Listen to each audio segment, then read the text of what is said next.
Kaya't nang basahin ng mga mago sa kanilang mga aklat, nalaman nila mula rito na ang alahaya ay isisilang sa lupain ng Juda.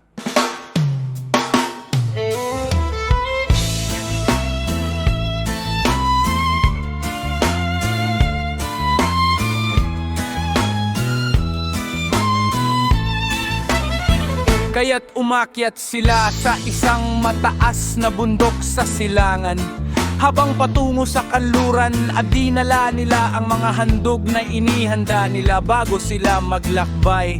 Iyon ay ginto, kamangyan at mira na kasama ni Adan sa yungib na mga kayamanan. Ginto, alay sa isang hari, kamangyan, alay sa alahaya at mira, alay para sa kanyang kamatayan.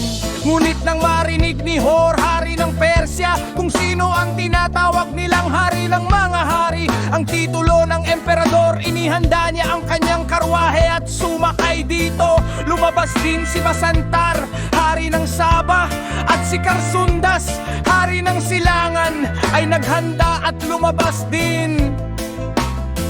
Sila'y nasa matinding paghihirap at gayon din ang lahat ng ibang hari sa mga hangganan ng kanluran ay nanginginig kasama nila.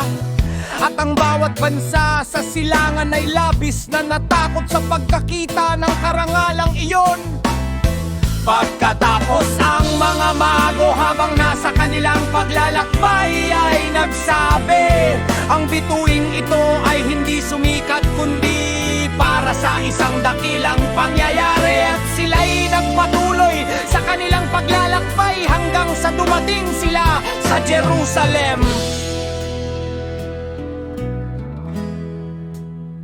Ngunit nang marinig ito ni Herodes, siya'y nabagabag at tinawag niya ang mga mago sa kanya at nakipag-usap sa kanila at isinalaysay nila sa kanya ang buong pangyayari. Pagkatapos siya, ang lahat ng kanyang hukbo ay nanginig at sinabi niya sa mga mago, kayo'y magsiyaon at magsipag-usisa ng maigi tungkol sa batang ito. At kapag inyong siya'y natagpuan, magsiparito kayo at sa akin ay magsipagbalita upang ako na may pumaroon at siya'y aking sambahin. Pagkatapos ang mga mago ay nagtuloy-tuloy sa Bethlehem at natagpuan si Yaawa at inialay sa kanya ang kanilang mga handog. Ngunit hindi na sila bumalik kay Herodes. Sila'y bumalik sa kanilang sariling lupain at pagkaalis nila, nagalit si Herodes at iniutos na patayin ang lahat ng batang lalaki mula utaong gulang pababa. Pagkatapos isang anghel ng alahaya ay nagpakita kay Jose at sa kanya ay nagsabi, bumangon ka at dalhin mo ang bata at ang kanyang ina at pumunta ka sa lupain ng Ehipto at manatili ka roon hanggang sasabihin ko sa iyo. At si Jose ay pumunta sa lupain ng Ehipto. At pagkatapos ay pinasimulan ni Herodes na patayin ang lahat ng mga bata hanggang sa wala na siyang iniwan. At siya'y namatay sa masamang kamatayan. At pagkamatay niya, isang anghel ng alahaya ay nagpakita kay Jose sa lupain ng Ehipto. At si Jose ay umahon mula sa Ehipto at nanirahan sa Nazaret. Siya ang bata at si Maria ang nakangkang ina. At sila'y nanatili sa hanggang si nakaway at itaong kunan. At siya'y binautismuhan ni Juan. Itong si Juan ay nabuhay sa ilangan sa lahat ng kanyang mga araw. At ang kanyang pagkain ay balang at pulot-pukiyutan.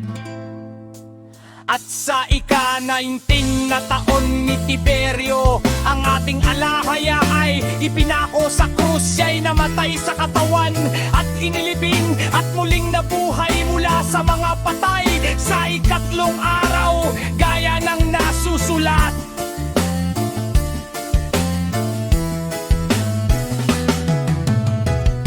At siya'y bumaba sa impyerno at iniligtas sina Adan at Eva at ang lahat ng kanilang matuwid na binhi ayon sa kanyang una at tiyak na pangako.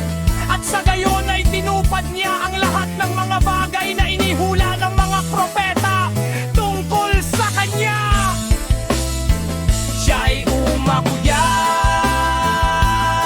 sa langit, mula saan siya muling darating kasama ang kanyang mga banal na anghel upang hatulan ng mga buhay at mga patay sa anga. Laawa-nawa ang kaluwalhatian at pasasalamat at karangalan at kapangyarihan at pagsamba magpakailanman yada.